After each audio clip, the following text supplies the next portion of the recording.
Tahu. Tahu kayaknya. Kurang lebih tahu. Tahu-tahu enggak. Tahu. Insinyur Soekarno, Muhammad Hatta, sama Muhammad Yamin. Bisa kayak Insinyur Soekarno, terus ada Muhammad Hatta, terus yang bilang juga ada Ahmad Subarjo.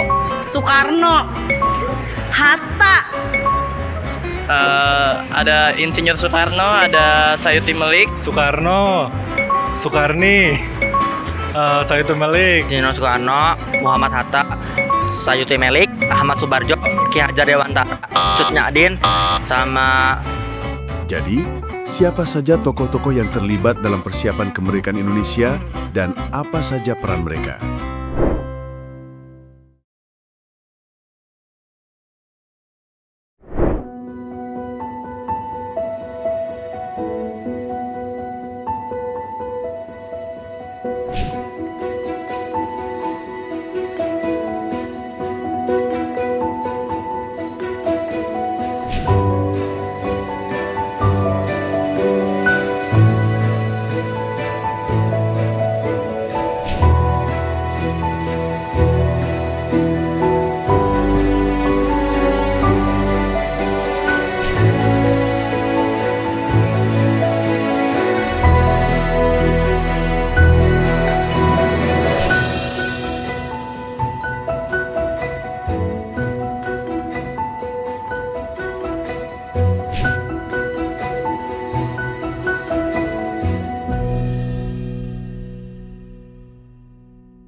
Pada 16 Agustus 1945, Bung Karno dan Bung Hatta menemui Mayor Jenderal Nishimura untuk memastikan sikap Jepang terhadap rencana kemerdekaan Indonesia.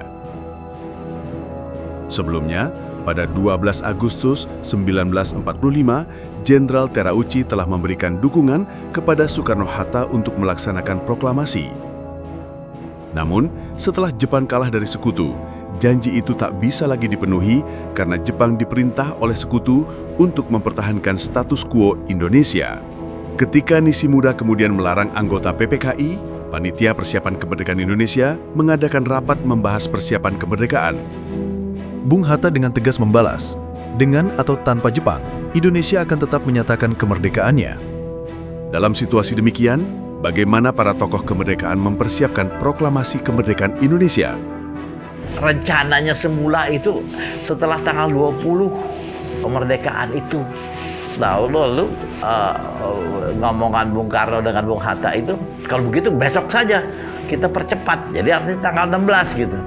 Di mana? Nah, itu berkumpul para utusan PPKI itu di Hotel The Sindes. Tapi malam itu kan udah malam sekali. Sudah malam, mereka minta izin kepada pemilik hotel. Nggak bisa. Ini jam malam, zaman Jepang, kita bisa susah menghadapi pemerintah Jepang untuk meminta izin seperti ini, gitu. Mereka angkat tangan.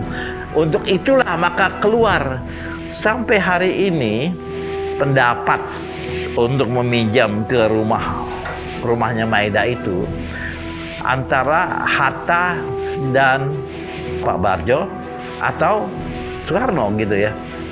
Tapi yang pasti Pak Barjo itu lebih dekat ke Maeda. Ada kata betul ini memang idenya datang dari Pak Barjo, dan Pak Barjo itu sudah bicara per telepon. Maeda bilang, oh boleh silakan sana.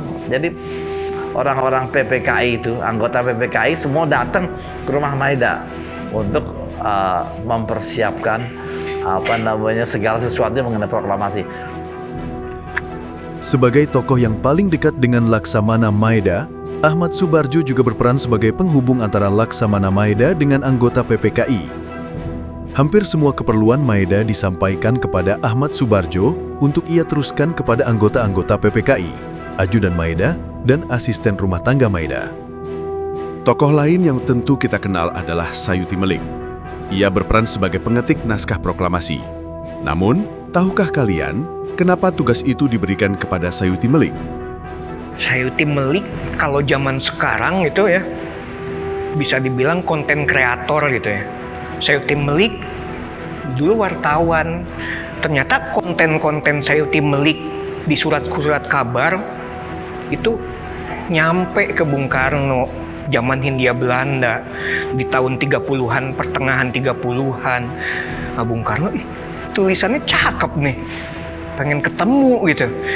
Jadi Bung Karno itu sudah tahu Sayuti Melik itu suka keluar masuk penjara gara-gara kontennya itu menyinggung pemerintah. Tulisan-tulisan di surat kabarnya itu terlalu berbahaya, jadi sering ditangkap sama pemerintah Hindia Belanda. Mungkin Bung Karno berharap ide-ide yang ada di pikirannya pengen diketikinnya sama orang yang terpercaya. Setelah Sayuti Melik selesai mengetik naskah proklamasi, muncul perdebatan siapa saja yang harus menandatangani naskah proklamasi tersebut. Awalnya, Soekarno mengusulkan agar naskahnya ditandatangani oleh semua orang yang hadir dalam rapat. Namun, Soekarni dari golongan muda mengajukan pendapat lain. Peran beliau selain mencarikan kertas gitu ya, mencarikan kertas dan ballpoint untuk Bung Karno dan Bung Hatta serta Ahmad Subarjo merumuskan naskah proklamasi, peran penting beliau juga saat selesai pengetikan. Jadi ketika Sayuti Melik mengetik naskah proklamasi, BM dia kalau pakai bahasa sekarang tuh kepo gitu. Apa aja sih yang dilakukan Sayuti Melik? Jadi sering dampingin Sayuti Melik mengetik naskah proklamasi, BM dia mendampingi proses pengetikan. Ketika ada proses gagal, dari tulisan tangan ke hasil ketikan, Sayuti Melik buang. Karena kan kalau mesin ketik emang nggak bisa kayak laptop, kayak PC sekarang, bisa delete, ketik ulang lagi. Nah, kertas-kertas yang dibuang oleh Sayuti Melik sampai ke yang bagian konsep final gitu ya. Kalau bikin tugas akhir ada konsep yang terakhir yang sangat-sangat final. Nah, BM dia memungut itu karena dia pikir nih bakal jadi dokumen penting negara walaupun hanya konsep tulisan tangan. Dan juga BM dia membutuhkan kalimat-kalimat tersebut untuk disebarluaskan. Jauh sebelum malam perumusan teks proklamasi, Ibu Fatmawati sudah memainkan peran penting. Ia telah menjahit dan menyiapkan bendera merah putih yang nantinya akan dikibarkan saat pembacaan proklamasi kemerdekaan. Shimizu dari bagian propaganda pendudukan Jepang itu sudah menyiapkan gitu ya kain merah dan kain putih untuk diserahkan kepada Ibu Fatmawati, dan Ibu Fatmawati sudah mempersiapkan bahwa suatu saat Indonesia merdeka ini sudah ada. Setelah semuanya sudah siap, golongan pemuda ingin proklamasi dibacakan di lapangan Ikada agar bisa dihadiri oleh ribuan orang. Namun ide itu tidak disetujui oleh Bung Karno yang ingin menghindari bentrok dengan tentara Jepang. Untuk menghindari pertumpahan darah di hari proklamasi, Bung Karno pun mengusulkan agar proklamasi dibacakan di pekarangan rumahnya. Bung Karno mengusulkan dengan pekarangan rumah beliau yang luas, kita berkumpul saja di rumah saya.